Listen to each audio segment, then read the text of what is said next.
যুবক ভাইরা আপনারা যারা বিবাহ করেননি, যারা বিবাহ করবেন মনে করছেন, ওই বিবাহের থুবরার দিন হাতে আবার পেরেক নিয়ে বেড়ায়েন না। পেরেক নিয়ে বেড়ায় না মানে কালিয়া চকের মানুষ। পেরেক বুঝলেন কি? কাঁটা, কাঁটা, লোহার কাঁটা বা কাজলটি নিয়ে বেড়ায় না? এখন মনে হয় বেড়ায় না এরকম নাকি? আগে ছিল, মুরব্বী সাহেবরা বলতে পারবে। চাচা আগে ছিল না? এখন নেই না? আগে আমরা দেখেছি, আমি নিজেও দেখেছি, মা বলছে যে আব্দুল্লাহ বেটা হাতে ওই হলুদ মাখলে নাকি জিনে বেশি ধরে। হ্যাঁ, হলুদ মাখলে নাকি শয়তানে বেশি ধরে। তাই আব্দুল্লাহর মা বলছে, আব্দুল্লাহ হাতে একটা কাঁটা নিয়ে থাকিও বেটা, আব্দুল্লাহ হাতে একটা কাজল নিয়ে থাকিও বেটা, তাহলে তোমাকে জিনে ধরতে পারবে না। আব্দুল্লাহর মা আব্দুল্লাহকেও বলে। কিছুদিন পর আব্দুল্লাহর বোনের বিবাহ হয়েছে, আব্দুল্লাহর বোনকে আব্দুল্লাহর মাও বলে যে বেটি যেখানে যেও হাতে একটা কাঁটা নিয়ে যেও। তো আচ্ছা, কাঁটাতে যদি জিনকে বাঁচাতে পারে, তো আপনার স্ত্রীর ওই যে গ্রিল বসা আছে দেখেন, গ্রিলটা লোহার না প্লাস্টিকের? লোহার।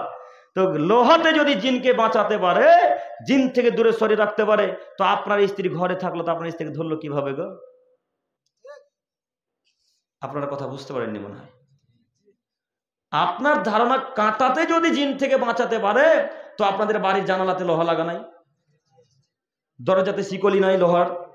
হ্যাঁ, তো কেন জিন আটকাতে পারলো না? জিনটা কিভাবে ঢুকলো? তার মানে বিদ্যাও নাই, বুদ্ধিও নাই, এমনিতে বসবাস করছি। হ্যাঁ, কথা কেমন বোঝা গেল? তার মানে কাঁটা জিনকে কাঁটা থেকে জিন বাঁচাতে পারে না, কাঁটা জিনকে বাঁচাতে পারে না। কাঁটার উপকার কিছুই নয়, কাঁটা কিছুই করতে পারে না। যা কিছু করতে পারে কে? আল্লাহ। ছেলের মাথায় স্ত্রীকে বলেন, কন্যাকে বলেন, ছেলে মেয়েদেরকে বলেন, আব্বু বাড়ি থেকে বের হলে আয়াতুল কুরসি পাঠ করে বের হয়। আব্বু আয়াতুল কুরসি পাঠ করে বের হলে শয়তান কাছে আসতে পারে না। আব্বু আয়াতুল কুরসি পাঠ করে বের হলে শয়তান কাছে আসতে পারে না। আব্বু সূরা নাস, সূরা ফালাক, সূরা ইখলাস পাঠ করে ঘুমাও বেটা, তোর জিন আসতে পারবে না। আব্বু এই দোয়াগুলো, এই সূরাগুলো যদি পাঠ করে ঘুমাও, তাহলে শয়তান তোর নিকটে আসতে। মেয়ে ওই স্ত্রী নিজের কন্যার কপালে টিপ দিলে তো দোয়া দিবে। আল্লাহ নবী দোয়া শিখিয়ে গেলেন, আল্লাহর নবী দোয়া শিখিয়ে গেলেন, সেই দোয়াকে আপনার স্ত্রীর আপনি মাটির তলে পুঁতে দিলেন। আল্লাহ নবী বললেন, আদমের ছেলেমেয়ে যখন তোমরা কন্যা সন্তানদেরকে নিয়ে যাবে, তখন তোমরা বলবে আউযু বিকালিমাতিল্লাহি তাম্মাতি মিন কুল্লি শাইতানিন হাম্মাতিন ওয়া মিন কুল্লি আইনিন ওয়া লাম্মা, এই বলে ফুঁক দিয়ে দাও, তারপরে বাইরে নিয়ে চলে যাও। কোন শয়তান নজর দিতে পারবে না, কোন মানুষ তার ক্ষতি করতে পারবে না, কোন বদ জিন তার ক্ষতি করতে পারবে না। শয়তান থেকে বাঁচার দোয়াই, শয়তান থেকে বাঁচার দোয়া। বাচ্চাদের ছেলে মেয়েদের শয়তান থেকে বাঁচাতে যদি চান, তাহলে যে কোনো বলে দোয়া দিতে হবে, এভাবে দোয়া ফুঁক দিতে হবে। আপনি আপনার নাতনিকে নিয়ে খুবই আদর করেন, খুব ভালোবাসেন, বারবার চুমু দেন, বারবার আদর করেন, বারবার গালে চুমু দেন, একবার কপালে চুমু দেন, একবার দুই গালে চুমু দেন। কত সুন্দর আদর করেন, নাতনিকে আদর করেন, পত্নীকে আদর করেন, নিজের কন্যাকে আদর করেন, কিন্তু একবারও দোয়া বলে ফুঁক দিলেন না। কিভাবে দিবেন? দোয়াই তো জানি না, তো কিভাবে দিব? তাই না? দোয়াটাই তো জানি না, তো কিভাবে দিব? দোয়া জানেন না এ কথা ঠিক, কিন্তু গজলার গান ঠিকই মুখস্থ হয়ে যায়। হ্যাঁ, গজলার গান ঠিক মুখস্থ হয়ে যায়, দোয়া মুখস্থ হবে না। সম্মানিত মা বোন, আপনাকে বলি, বাচ্চা ছেলে মেয়েকে যখন বাড়ি থেকে নিয়ে বেরোবেন, তখন দোয়া বলে ফুঁক দেবো ইনশাল্লাহ, আজকে থেকে ইনশাল্লাহ, ইনশাল্লাহ। আর বেশি বদনজর লাগে নিজেদের আত্মীয়দের মধ্যে থেকেই, বেশি বদনজর লাগে বাপ মার কাছ থেকেই। আব্দুল করিম ভাই, বদনজর বাপ মা দেয় মানে? বুঝতে পারলাম না, বুঝিয়ে বলেন, একটু আমার দিকে তাকান, কথাটা মাথায় রাখবেন। বেশি বদনজর লাগে পিতা মাতার কাছে কেমন একটু দেখাই। আপনার ছেলেটাকে খুব সুন্দর একটা পোশাক পরিয়েছেন, মনে করেন ব্লেজার পরিয়েছেন, একটা কোট প্যান্ট পরিয়েছেন, প্যান্ট পরিয়ে ছেলেটাকে দাঁড় করে রেখেছেন, খুব সুন্দর দেখাচ্ছে। তখন আপনি বলছেন আপনার স্ত্রীকে, রহিমা দেখ আমার ছেলেটাকে কত সুন্দর লাগছে, কত সুন্দর লাগছে আব্দুল্লাহ। আপনার ছেলের নাম আব্দুল্লাহ আব্দুর রহমান। তখন আব্দুর রহমানকে বলছেন, আব্দুর রহমান তোমাকে কত সুন্দর লাগছে বেটা। এই কথা বললেন, এটাই বদনজর। তোকে কত সুন্দর লাগছে আব্দুল করিম, এটাই বদনজর। আগে বলতে হতো মাশাআল্লাহ আব্দুল্লাহ তোমাকে খুব সুন্দর লাগছে বেটা, একটা কথা বললার বদনজর লাগতো না। কোনো মা বাপ বলেছে? কেউ বলে না। বলবে কিভাবে? জানেই না তো কিভাবে বলা লাগবে, কিভাবে কে বলবে? জানি না কিভাবে বলবো, তাই না? আগে মাশাআল্লাহ বলতে হয়, তারপরে বলতে হয় আব্দুল্লাহ তোমাকে খুব সুন্দর লাগছে বেটা। বদনজর। আপনি মনে করেন যে পাশে বাড়িতে একটা ডাইনি আছে, ডাইনি বলেন তো, ডাইনি বলেন তো আপনারা, ডাইনি। আপনি বলছেন যে ডাইনিতে আমার বেটিটাকে খেয়ে নিল রে, দিন রাত বমি করছে, ও ডাইনি হয় আপনি ডাইনি?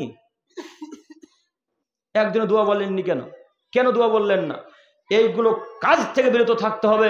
শয়তান থেকে যদি বিরত থাকতে চান তাহলে প্রথমত নিজের বাড়ি থেকে শয়তানকে হাঁকাতে হবে, যেটা আপনার স্ত্রীর মধ্যে পরিপূর্ণ ঢুকে আছে, যেটা আপনার স্ত্রীর মধ্যে পরিপূর্ণ ঢুকে আছে।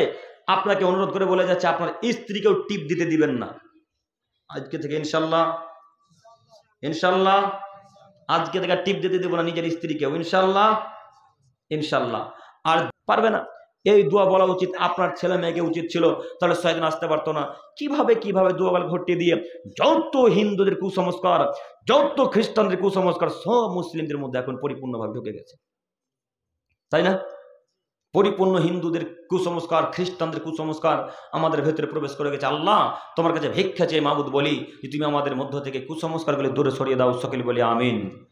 সম্মানিত তিনি ভাই, আমি আপনাকে যেটা বলতে চাচ্ছিলাম, শয়তান থেকে কিভাবে বাঁচবেন, মহান আল্লাহ তাআলা বলেন, পৃথিবীর মানুষ, ইয়া আইয়ুহান নাস, হে মানব সম্প্রদায়, কুলু মিম্মা ফিল আরদি হালালান তাইয়্যিবা, আমি আল্লাহ তাআলা এই পৃথিবীতে যা কিছু দিয়েছি তা হতে বৈধ এবং পবিত্র রুজি ভক্ষণ করো।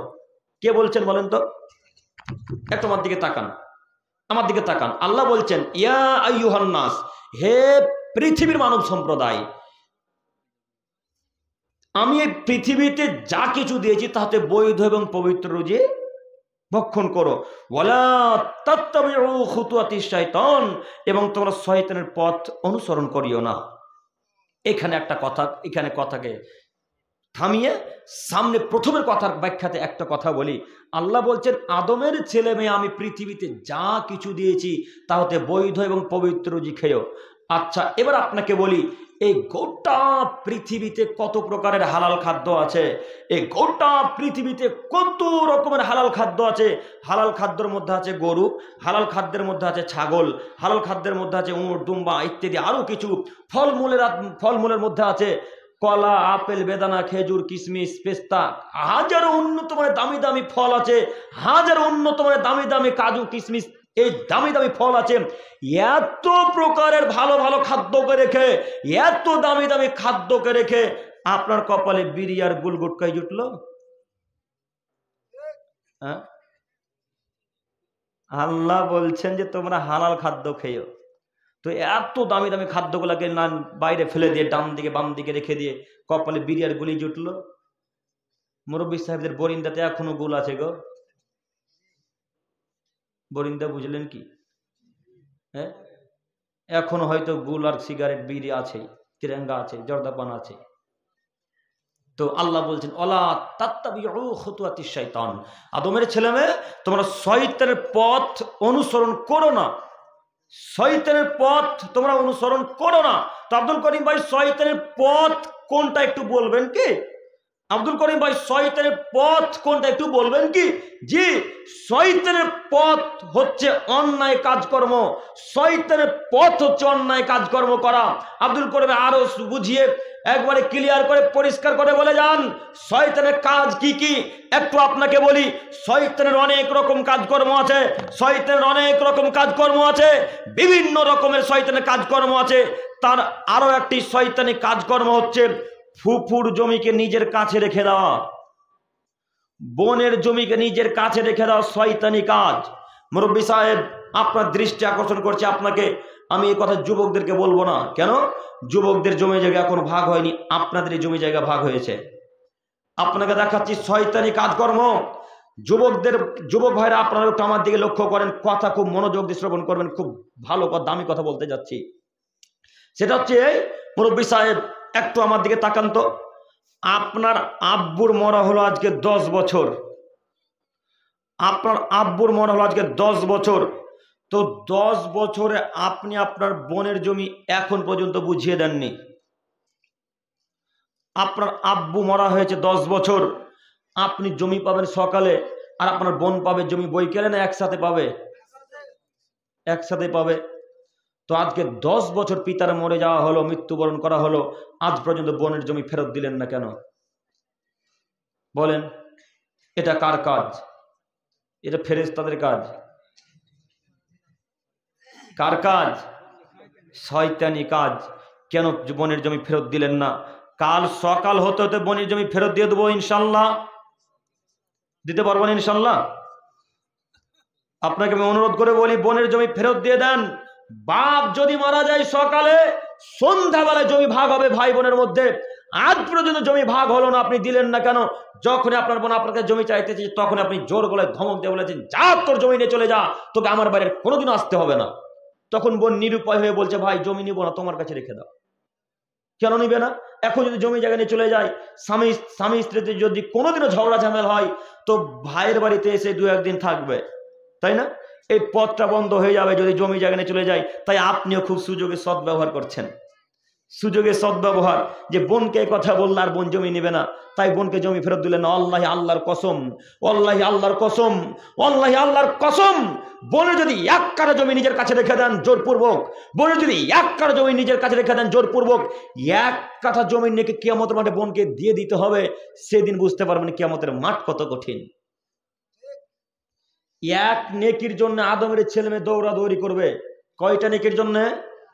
1টা নেকির জন্য আদমের ছেলে মেয়ে দৌড়াদৌড়ি করবে। 1টা নেকির জন্য যদি আদমের ছেলে মেয়ে দৌড়াদৌড়ি করে, 1 কাঠা জমির নেকি কত হবে তাহলে বলেন এবার? কত হবে?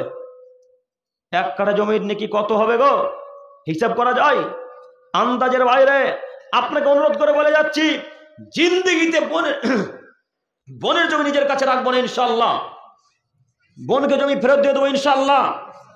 আজকে ছেলেদেরকে বলে ঘুমাবেন, মুরব্বী সাহেব আপনাকে বলছি, আজকে বাড়িতে ছেলেদেরকে বলে ঘুমাবেন যে আব্দুল্লাহ, আব্দুর রহমান, আব্দুল করিম, আব্দুল সাত্তার, তোমরা শোনো, আপনার 4টা অথবা 5টা ছেলে হয়তো আমি জানি না, যদি 1টাও ছেলে হয়, সেই 1টা ছেলেকে ডেকে রাত্রেবেলায় বলেন, আব্দুল্লাহ বাবা আমি তো ঘুমাতে যাচ্ছি, আন্নম নিসফুল মাউত, ঘুম হচ্ছে অর্ধেক মৃত্যু। আব্বু তো আমি যদি রাতের বেলায় মারা যাই বা সকালে ঘুম থেকে ওঠার পূর্বে যদি মারা যাই, আব্বু তো তোমার ফুফুর জমি এত কাঠা নেওয়া আছে আমাদের কাছে, ফুফুর জমি তুমি ফেরত দিয়ে দিও। বলে ঘুমাতে পারবেন ইনশাল্লাহ? একটা কথা মাথায় রাখবেন, যদি না বলে ঘুমান আর যদি মৃত্যুবরণ করেন, আর আপনার ছেলে যদি ফুফুর জমি ফেরত না দেয়, আপনার ছেলে যদি আপনার বোনের জমি ফেরত না দেয়, তাহলে কিয়ামত পর্যন্ত আপনার ছেলে যতদিন জমি দখল করে থাকবে, ততদিন আপনার আমলনামাতে কবরে পাপ পৌঁছাতেই থাকবে। কথা বিশ্বাস হয় না মনে হয়? কথা বিশ্বাস হয় না মনে হয়? হাদিস মনে হয় মিথ্যা মিথ্যা লাগে। হাদিস মিথ্যা লাগলে এবার হাদিস পেশ করে দেখুন। আপনারা বক্তাদের মুখে শুনেছেন, মসজিদে একটা ইট দান করো, ইটটা যতদিন থাকবে ততদিন কবরে আমল নেকি পৌঁছাতে থাকবে। শোনেননি হাদিস? শোনেননি? এই হাদিসটাতে 100তে 100 বিশ্বাস আছে নাই? এটা যদি বিশ্বাস থাকে, এটাও বিশ্বাস রেখে দিতে হবে যে বাপে ফুফ বোনের জমি যদি নিজের কাছে রেখে দিই, কিয়ামত পর্যন্ত যতদিন আমার ছেলে মেয়ে নাতি পোতা যুগ যুগ ধরে যত লোক ব্যবহার করবে, তত পাপ আমার কবরে যেতেই থাকবে। কাল সকাল হতে হতে ফুফুর জমি দিতে পারবো না নাকি? বোনের জমি ফেরত দিতে পারবো না মনে হয়? ইনশাল্লাহ পারবো ইনশাল্লাহ। সম্মানিত মুরব্বী সাহেব, আমি আপনার ছেলের মতো, আমি আপনাকে বারবার এত জটিল ও কঠিন হয়ে বলতে চাইছি এই জন্যে যে আমি আব্দুল করিম আমিনুল ইসলাম একাই জান্নাতে যেতে চাই না। আমি আব্দুল করিম আমিনুল ইসলাম একাই জান্নাতে যেতে চাই না। আমি নিজে যেমন জান্নাতে নিয়ে যেতে চাই, আমি যেন পরিবারকে, মা ও বোনদেরকে, ভাই বোনদেরকে জান্নাতে নিয়ে যেতে চাই, তেমনি আমি আপনাদেরকে জান্নাতে নিয়ে যেতে চাই বলে এত জটিল ও কঠিন ভাবে বলা। আপনি বিশ্বাস করুন, বোনের জমি নিজের কাছে রেখে জান্নাত লাভ করতে পারবেন না। আপনি বিশ্বাস করুন, ভাইয়ের জমি দখল করে জান্নাত লাভ করতে পারবেন না। আপনি বিশ্বাস করুন, নিজের কাকার জমি দখল করে জান্নাত লাভ করতে পারবেন না। আপনি বিশ্বাস করুন, নিজের চাচার বাড়িকে দখল করে জান্নাত লাভ করতে পারবেন না। যত জনের জমি, যত ফুপুর জমি, যত ভাইয়ের জমি দখল করেছেন, কাল দুপুর হতে হতে ফেরত দিতে হবে ইনশাল্লাহ। পারবো ইনশাল্লাহ? ফেরত দেওয়ার চেষ্টা করেন দিনী ভাই। আপনাকে আমি অনুরোধ করে বলি, নইলে কিয়ামতের মাঠ কত যে কঠিন, কত যে জটিল, আপনাকে আমি কি দিয়ে বুঝাই? আমি আপনাকে বুঝাতে অক্ষম কিয়ামতের মাঠের ভয়াবহতা। সম্মানিত দিনী ভাই, আল্লাহ বলছেন, ওয়ালা তাত্তাবিউ খুতুওয়াতিশ শাইতান, আদমের ছেলে মেয়ে তোমরা শয়তানি পথ অনুসরণ করো না, শয়তানি পথ অবলম্বন করো না। সম্মানিত মুরব্বী সাহেব, অনেকক্ষণ ধরে বক্তব্য রাখছি, আপনারা কথা বুঝতে পারছেন কিনা আমি বুঝতে পারি না। তারপরেও আপনাকে বলি যে শয়তানি কাজ থেকে আমরা ইনশাল্লাহ বিরত থাকব। ইনশাল্লাহ, ইনশাল্লাহ। আল্লাহ তুমি আমাদেরকে কবুল করো। আর লং করব, আর লং করব। সম্মানিত দিনী ভাই, আপনাদেরকে আমি যেটা বারবার বলতে চাইছি যে শয়তান থেকে বাঁচবো কিভাবে। একটু শয়তান থেকে যদি আমরা বেঁচে যেতে পারি তো জান্নাত ইনশাল্লাহ হবে, তাই না? শয়তান থেকে যদি আমরা বেঁচে যেতে পারি তো জান্নাত ইনশাল্লাহ হবে। একটু এবার আপনাকে দেখাই। ওই যে আল্লাহ বললেন, আজাজিল তোকে আমি আজকে থেকে কাফের ঘোষণা করে দিলাম, এই ইবলিস তুই আজকে থেকে কাফের।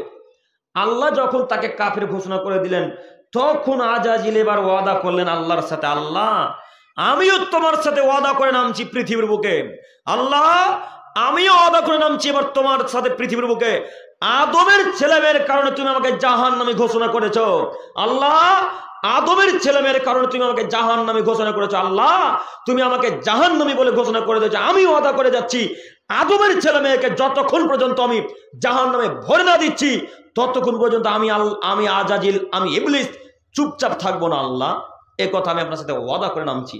তখন আল্লাহ বললেন, আজাজিল আচ্ছা ঠিক আছে, যাও তুমি নেমে যাও, আমিও তোমার সাথে ওয়াদা করছি। আজাজিল তুমি শোনো, আমার আদমের ছেলে মেয়ে, আমার বান্দা বান্দি পাপ করতে করতে করতে করতে করতে করতে করতে যদি আসমান পরিপূর্ণ পাপ করে, পাপ করতে করতে করতে করতে যদি জমিন সম পরিমাণ পাপ করে, এতগুলো পাপ নিয়ে যদি একবার আমাকে বলে, আল্লাহ তুমি তো দয়াবান, আল্লাহ তুমি তো ক্ষমাবান, আল্লাহ তুমি রহমান, তুমি গফুরুর রহিম, আল্লাহ আমি না জেনে এতগুলো পাপ করেছি, মাবুদ তুমি আমাকে ক্ষমা করো, আল্লাহ তুমি আমাকে ক্ষমা করো। এইভাবে আদমের কোনো ছেলে মেয়ে যদি আমার কাছে একবার ভিক্ষা চাই, আজাজিল শোন, আমি আমার আদমের ছেলে মেয়ের সব পাপকে সঙ্গে সঙ্গে ক্ষমা করে দেব। এর নাম আল্লাহ, এর নাম রহমান, ইনার নামই রহিম, ইনি হলেন গফুরুর রহিম। সব পাপ ক্ষমা করে দিতে পারেন সঙ্গে সঙ্গে কে? আল্লাহ। সঙ্গে সঙ্গে সব পাপ ক্ষমা করতে পারেন কে? আল্লাহ। একজনও ভিক্ষা চেয়েছেন, একদিন আল্লাহর কাছে বলেছেন, একদিনও কান্নাকাটি করেছেন, চোখ দিয়ে একদিন পানি বের করেছেন, ফজরের পূর্বে একদিনও ঘুম থেকে উঠেছেন? আব্দুল করিম ভাই, ফজরের পূর্বে কিভাবে ঘুম থেকে উঠবো? ফজরেই তো ঘুম ভাঙে না। হ্যাঁ, তো ফজরের পূর্বে কিভাবে ঘুম থেকে উঠবো? এত বড় মসজিদ, আল্লাহু আকবার, এত বড় মসজিদ, ফজরে 2 থেকে 3 জন মুসল্লি। হ্যাঁ, আজকে ফজরে জামাতে নামাজ পড়েছেন একজন, হাত তোলেন তো। এই মসজিদে, এই মসজিদের আন্ডারে আপনি, এই মসজিদের আন্ডারে কয়জন হয়েছিল আজকে মুসল্লি গো? কয়জন? নাউজুবিল্লাহি মিন যালিক। ছি ছি ছি ছি। এই মসজিদের আন্ডারে কটা বাড়ি আছে? এই মসজিদের আন্ডারে, মসজিদের আন্ডারে 150 বাড়ি আছে না? 150 বাড়ি আছে। তো আপনারা সবাই তো শিক্ষিত মানুষ, প্রত্যেকটা বাড়ি থেকে একটা করে মানুষ আসলে কটা মুসল্লি হতো ফজরে? 150টা। আব্দুল করিম ভাই, তার মধ্যে 50 জন কেরালা, দক্ষিণ দিনাজপুর, উত্তর দিনাজপুর কাজে গেছে। হ্যাঁ, তো 100টা হবে। আব্দুল করিম ভাই, এই 100টার মধ্যে আরো 20 জন কাজে চলে গেছে, নাই তো কজন হবে? আর 80 জন হয়েছে। কটা? 3টে। এরাই নাকি সমাজ পরিবর্তন করবে? হ্যাঁ, এরাই নাকি সমাজ পরিবর্তন করবে? এরাই বলছে জিহাদ করবো। বেটা জিহাদ সহজ নাকি? হ্যাঁ, ফজরের ওয়াক্তে ঘুমিয়ে থেকে জিহাদ করবেন আপনি? কিভাবে আপনি জিহাদ করবেন? আপনি বলছেন ফিলিস্তিনদেরকে সহযোগিতা করবো, কিভাবে করবেন? কিভাবে করবেন? কিভাবে করবেন? কোনো পথ আছে আপনার কাছে? আপনি যে ফিলিস্তিনিদেরকে সহযোগিতা করবেন, ইসরায়েলদেরকে হত্যা করবেন, মারবেন, কাফেরদেরকে গালি দিবেন, মারবেন, হত্যা করবেন, কি দিয়ে সহযোগিতা করবেন? একজন হাত তোলেন তো। কি দিয়ে? জি জি, আর করে বলেন না। দুয়া দিয়ে। কি দিয়ে সহযোগিতা করবেন? দুয়া দিয়ে। আমাদের টাকা নেই, পয়সা নেই, আমাদের বিমান নেই, আমরা তো ওখানে যেতে পারি না, ভিসা নেই, পাসপোর্ট নেই, আছে কি? যেতে পারি না। এখন কি দিয়ে সহযোগিতা করবো আমরা? আল্লাহর কাছে দোয়া করব।